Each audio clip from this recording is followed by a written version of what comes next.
Vous vous sentez malchanceux, cible de choses négatives, il se peut que vous soyez en train de payer un karma. Alors qu'est-ce qu'un karma? Donc c'est ce qu'on va voir dans cette vidéo. Bonjour et bienvenue à tous, donc c'est Alexandre pour la chaîne Nature Énergie. Alors on va voir aujourd'hui ce qu'est un karma dans l'ésotérisme selon les principes de la théosophie. Alors le karma, c'est une loi de causalité. Alors il faut comprendre que dans le subtil, le hasard n'existe pas, même s'il peut échapper à notre mental, à notre compréhension en tant qu'humain. Il y a cette loi, pourquoi? C'est tout simplement parce que s'il n'y avait pas cette loi universelle, ce serait le chaos. Il y a des choses qu'on doit comprendre d'une manière ou d'une autre pour nous faire évoluer. Alors, le karma, c'est souvent ce qu'on entend par les graines qu'on a semées et qu'on va ensuite récolter. Il faut comprendre que ce n'est pas forcément négatif, un karma.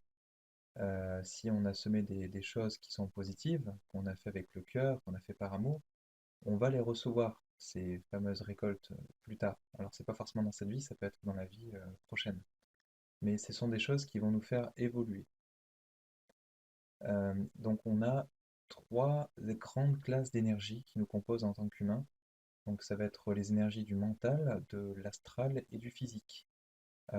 Et donc qu'est-ce qui est lié à ces trois énergies? Ça va être les pensées pour le mental, les désirs pour tout ce qui est astral, et ça va être tout ce qui est action, tout ce qu'on va faire sous forme d'action au travers de notre corps physique, qui vont influencer nous-mêmes et tout ce qui nous entoure.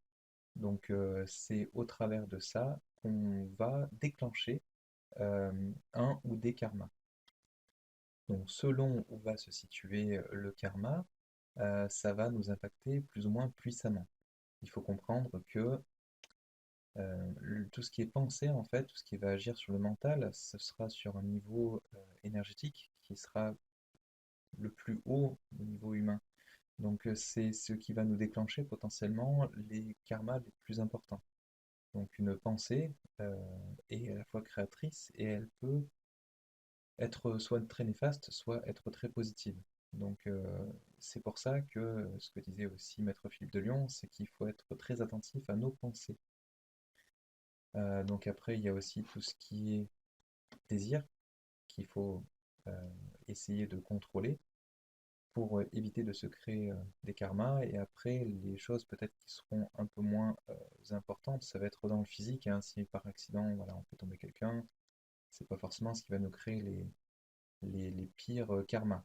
Alors que si c'est un karma qui est prémédité, qui est pensé, qui est réfléchi, là par contre, ça va chercher dans des sphères plus hautes, et donc ça va nous créer un karma beaucoup plus important. Alors on va vivre toute une succession de vies, donc au travers de différentes épreuves sur lesquelles on va pouvoir évoluer, bien sûr, il n'y a pas que des histoires de karma, mais disons qu'on va avoir une vie qui va être un peu orientée pour pouvoir au mieux s'acquitter des karmas qu'on a pu contracter dans nos vies antérieures notamment. C'est pour ça que ben, dans les vies actuelles, on peut très bien payer des choses euh, pour essayer de liquider des dettes karmiques, pour s'en acquitter. On peut aussi bénéficier des fruits de notre travail, de nos vies antérieures aussi. Ça nous permet d'avoir certaines facultés, on va dire, c'est pas forcément des facultés médiumniques, hein, ça peut être des facultés mentales ou autres, hein, mais qu'on a pu commencer en fait à développer dans des vies antérieures au travers de nos actions. Ça peut être aussi un attrait pour la musique, hein, si dans des vies antérieures on a travaillé la musique, et ben ça nous a donné cette capacité qu'on aura dans notre vie actuelle à tout réussir dans la musique, tout simplement, et à être attiré par. Donc c'est la loi de causalité hein, qui préside souvent lors des renaissances. C'est une cause passée qui entraîne une conséquence sur le présent, donc suite, ce qui va créer une réaction, quoi.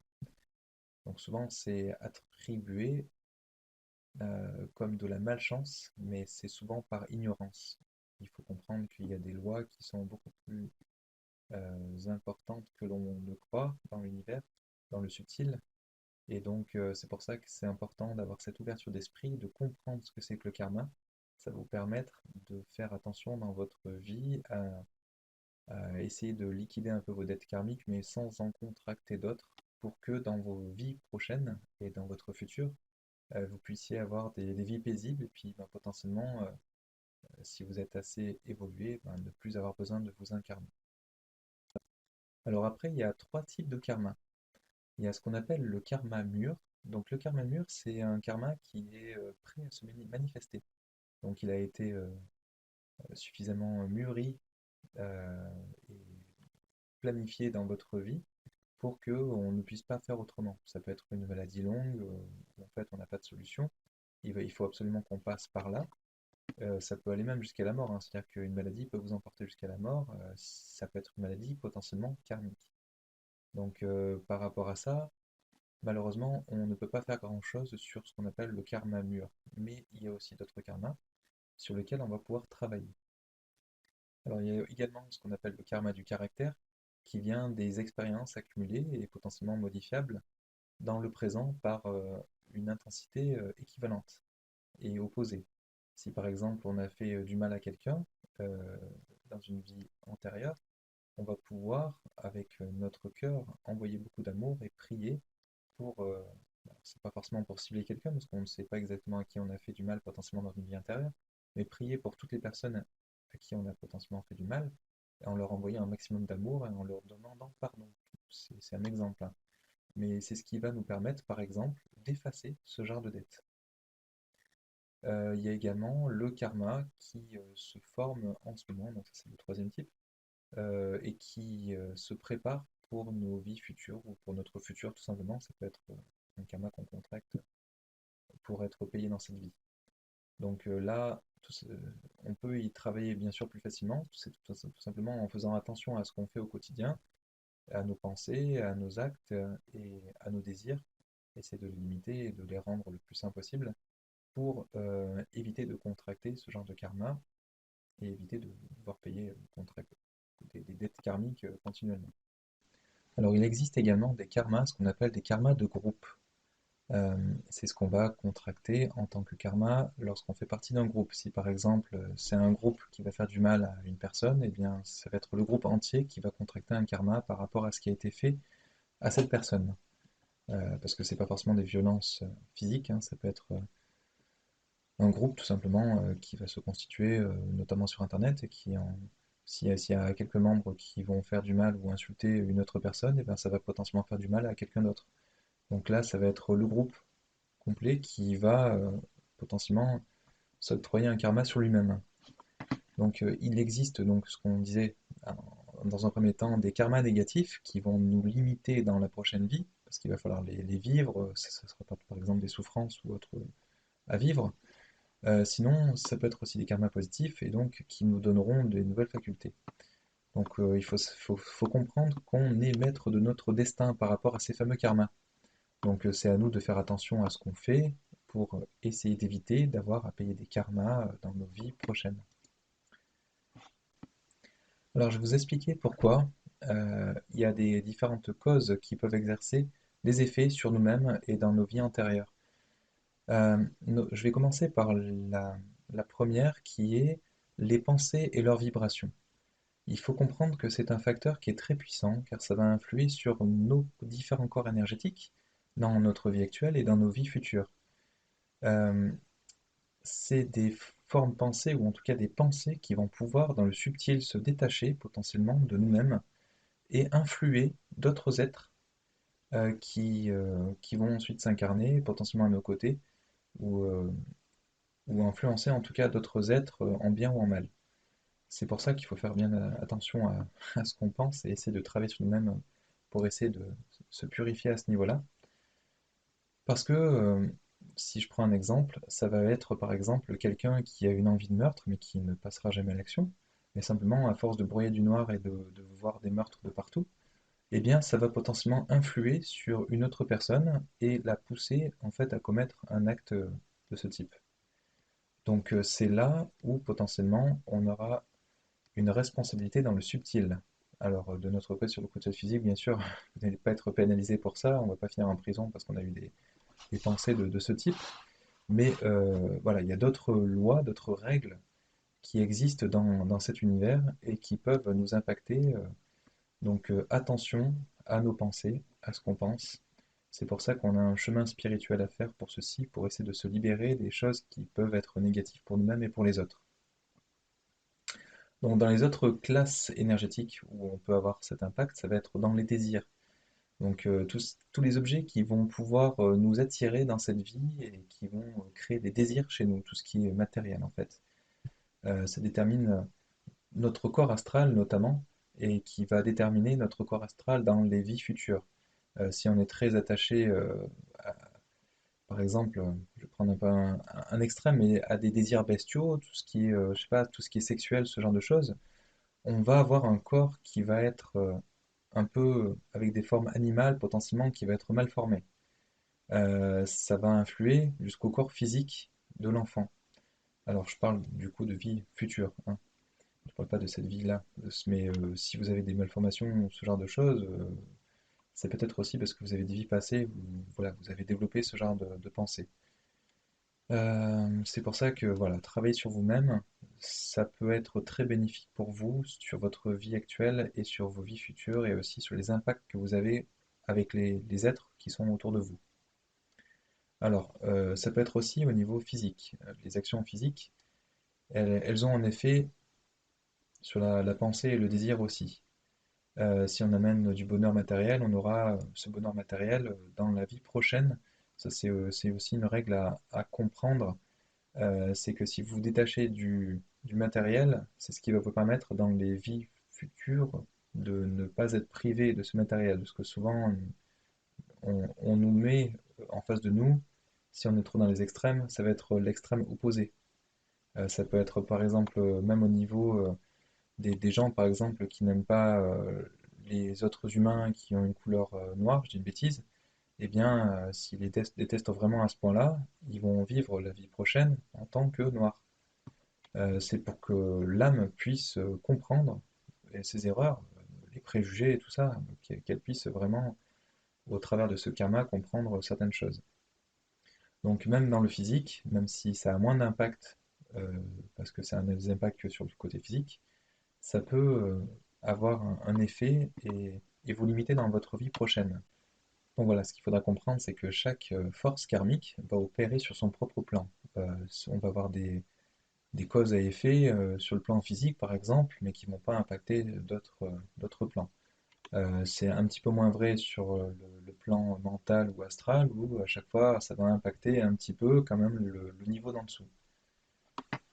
Alors il faut comprendre que toute souffrance qu'on va vivre sous forme, voilà, parce que ça va être une dette ou ce genre de choses karmiques, ça va être une leçon pour nous faire progresser.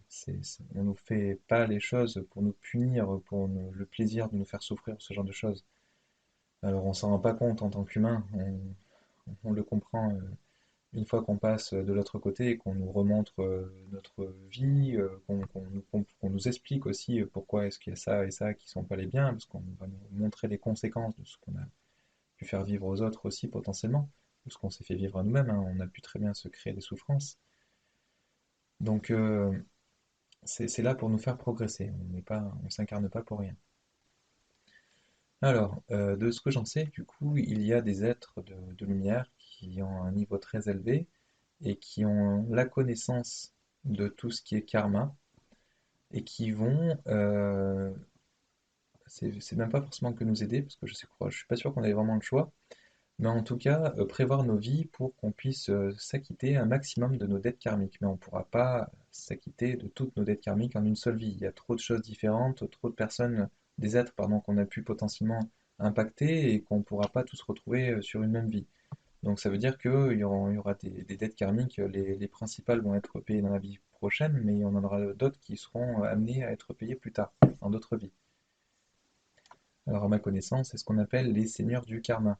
Seigneurs du karma, ce sont des êtres qui vont aider à la création de notre vie future avec toutes les dettes karmiques qu'on est censé payer.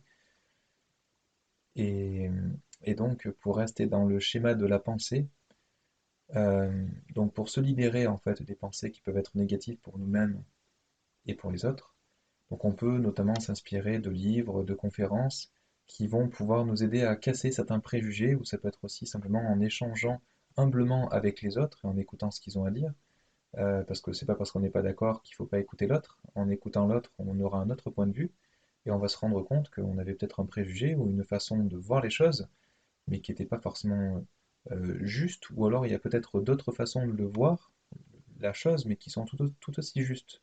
Donc c'est pour ça qu'il faut faire très attention avec les préjugés ou le fait de juger aussi tout simplement l'autre. Alors le karma qui est accumulé parce qu'on a trop pensé, on a trop fait certaines choses, ça devient un petit peu des choses récurrentes, hein, comme par exemple ben, boire de l'alcool, on va dire tout simplement.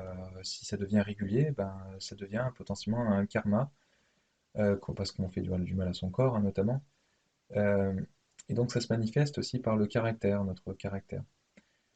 Mais il faut savoir que même notre caractère peut être sujet à modification.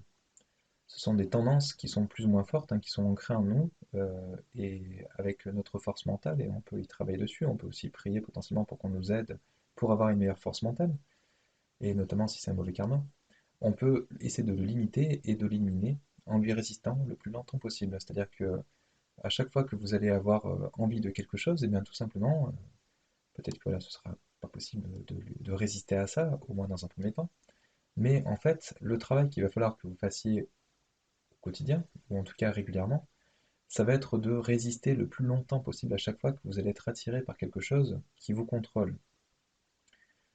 Donc, eh bien, essayez de voir qu'est-ce qui peut être en vous comme une addiction et qu'est-ce qui est sur quoi il va falloir vraiment que vous travailliez pour essayer d'aller mieux et vous limiter un maximum de ce genre de karma.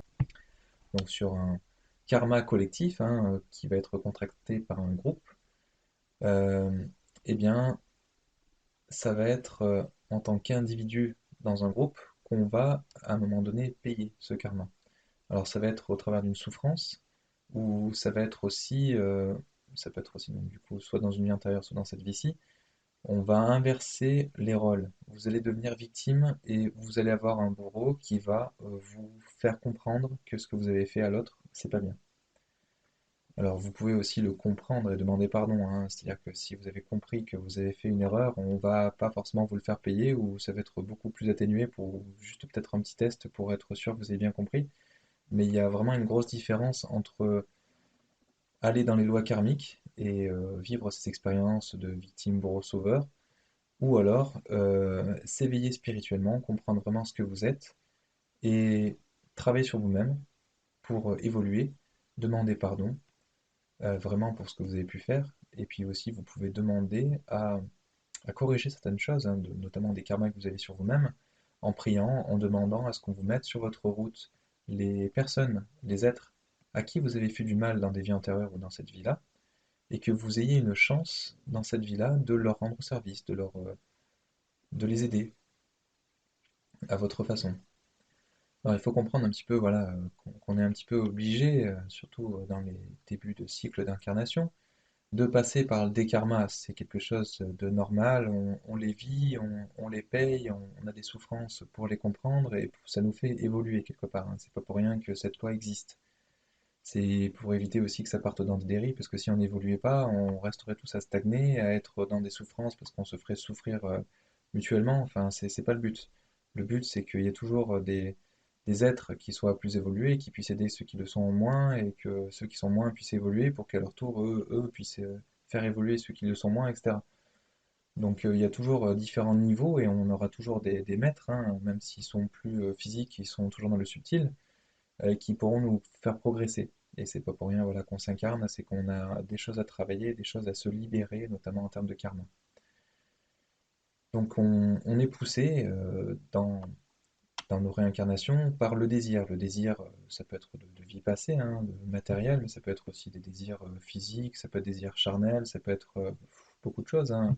C'est ce qui nous pousse en fait à avancer, à travailler. Ça peut être par exemple, on va travailler pour gagner de l'argent. Avec cet argent, on compte partir en vacances, on compte faire quelque chose, se payer un soin ou n'importe quoi.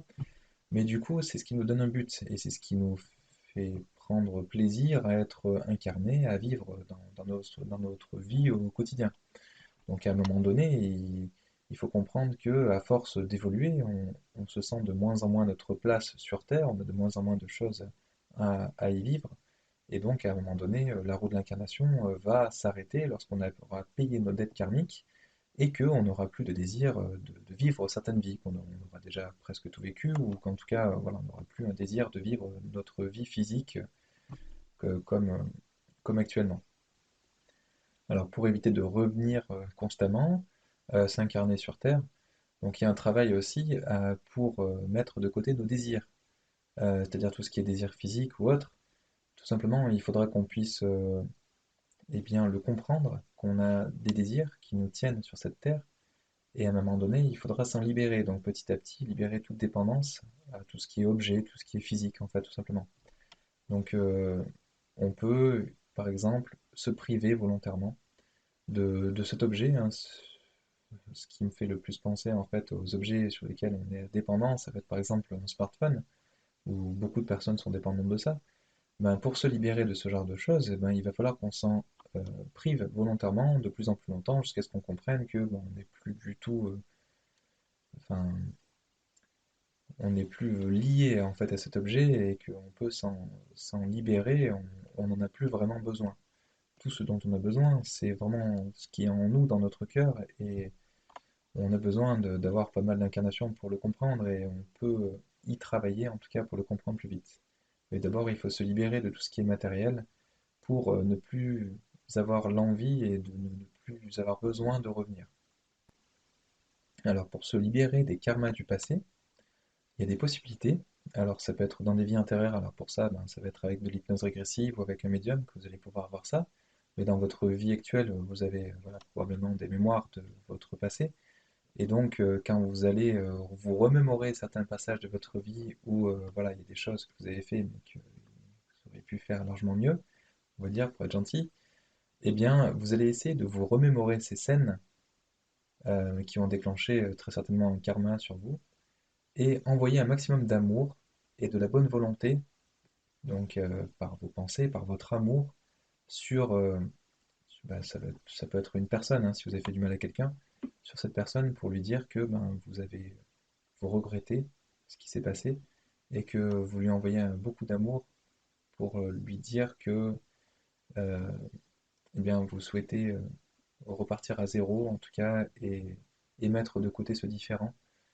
Voilà, bon, après, il faut voir comment ça résonne en vous et selon le contexte, mais il faut y mettre une pensée très forte dessus, sur cette réconciliation, en tout cas avec l'autre être, et compenser ce que vous avez pu lui envoyer de négatif avec des choses négatives, donc des choses positives, pardon. Vous allez lui envoyer par exemple de l'amour ou du pardon, ou de la compassion, de la gratitude, pour que ben, il y ait une espèce d'équilibre qui puisse se faire et donc que votre karma soit annulé. Il n'y aura plus besoin ensuite ben, de payer un karma, sachant que vous avez mis autant de positifs que de négatifs pour équilibrer les choses. Donc, il ne faut pas hésiter bien sûr à en envoyer plus que de nécessaire. Envoyer de l'amour ou des choses positives à cette personne à qui vous auriez fait du mal, par exemple. Alors, il est possible aussi, au travers de la prière, de demander à ce qu'on vous mette sur votre route des âmes ou des êtres à qui vous avez pu faire du mal par le passé. Et vous avez encore des dettes à payer karmiques. Et donc, ce sera l'occasion de, et c'est pour ça que soit vous allez vous rendre compte que c'est quelqu'un que vous avez déjà croisé dans votre vie présente, mais c'est pour ça qu'il faudrait aussi être très à l'écoute dans votre vie actuelle, d'aider les gens qui vont vous le demander, tout simplement. Parce que ça va être l'occasion pour vous de vous racheter. Ce sera des êtres qui seront incarnés dans cette vie-là, mais que vous avez pu connaître dans une vie passée et pour qui vous avez peut-être fait du mal. Donc, gardez l'œil ouvert, les yeux ouverts, pour eh bien, essayer de trouver quand est-ce que quelqu'un va venir vers vous pour vous demander de l'aide. Et donc, ce sera à cette occasion-là qui vous permettra de vous racheter. Alors, Jésus enseignait aussi, hein, pour se libérer de nos karmas, qu'il faut savoir demander pardon et pardonner à l'autre. Donc, ne pas oublier de faire les deux quand on veut s'acquitter de nos karmas. Euh, donc, bien sûr, il faut demander pardon, retrouver tout ce qu'on a pu créer comme tort aux autres, et puis même prier, leur demander pardon, mais aussi faire un travail sur vous-même pour libérer les autres qui évoluent tout comme vous, qui font des erreurs tout comme vous, qui s'en rendent peut-être pas compte pour l'instant, mais les lois du karma leur feront comprendre à un moment donné. Mais il faut aussi eh bien, faire comprendre que vous avez évolué, que vous êtes au-delà de la compréhension du karma, et donc pour ceci, il faut que vous arriviez à pardonner à tout le monde, à tous ceux qui ont pu vous offenser. C'est très important pour vous-même, en fait. Ça va vous libérer votre cœur et vous permettre de progresser. Et ça va les libérer eux aussi au niveau dettes karmiques et sur vos dettes également. Alors il y a aussi une autre action qu'on peut faire pour se libérer karmiquement dans le temps, ça va être de rendre le bien pour le mal. Lorsqu'on va vouloir vous faire du mal, qu'on vous agresse ou ce genre de choses, eh bien vous allez rendre des choses positives. Alors c'est aussi un outil qui est très efficace, hein. C'est-à-dire que si on vous agresse, si vous répondez par l'amour, c'est très déstabilisant et ça devrait normalement calmer assez rapidement votre agresseur. Mais si voilà, il y a des choses des gens qui vous sont négatifs ou ce genre de choses, vous pouvez répondre par le bien. Euh, C'était notamment un des enseignements que donnait Chico Xavier dans un de ses livres, où il expliquait qu'il y a quelqu'un qui le volait régulièrement et à un moment donné, dans la corbeille de fruits, je crois, qu'il exposait au bord de sa fenêtre, eh bien, il continuait à mettre des fruits, mais il mettait aussi un message en disant Dieu te bénisse. Et à un moment donné, le voleur, il a continué à voler, mais il est revenu, tout penaud, chez la personne en question, en lui expliquant, ben, j'ai été très touché, ça m'a vraiment remué de voir ce message, à tel point qu'il fallait que je te dise, mon frère, que ben, merci pour ton message, et c'était moi qui te volais, j'en suis vraiment désolé, et je prie pour toi, et je te remercie, etc. Enfin voilà, ça peut être positif, mais du coup, ça va faire évoluer la personne qui vous veut du mal, ou en tout cas qui vous envoie des choses négatives. Donc c'est pour ça qu'envoyer du bien pour des gens qui nous veulent du mal, c'est très important pour vous, et ça va vous libérer karmiquement. C'est-à-dire que ça va, ça va vous permettre en fait d'encaisser, en encaissant le mal, ça va vous éliminer un karma, mais ne va pas vous en faire créer un autre, puisque vous n'aurez pas rendu le mal par le mal. Donc ça va vous permettre vraiment de vider votre réservoir de karma, si on peut dire. Ou alors, bah, il y a une autre méthode, hein, c'est simplement on subit son karma. Il y en a beaucoup qui font ça, hein, notamment dans les pays d'Asie, où ben, ils savent que voilà, le karma existe, et ben, tout simplement ils disent ben, voilà, je subis parce que c'est mon karma, et puis ben, voilà, donc ils font attention dans leur vie, bien sûr, à ne pas se recharger en karma dans leur vie future, et tout simplement ben, voilà, ils acceptent leur karma et ils le vivent comme ça. Donc c'est aussi une façon de faire, hein, tout simplement subir son karma. Voilà, bah en tout cas, j'espère que ça vous aura éclairé un petit peu. Puis bah, merci de nous suivre, merci de nous écouter et merci de nous laisser un pouce bleu si vous appréciez le contenu de nos vidéos et de vous abonner si vous voulez être informé de nos prochaines vidéos. Merci et à bientôt. Au revoir.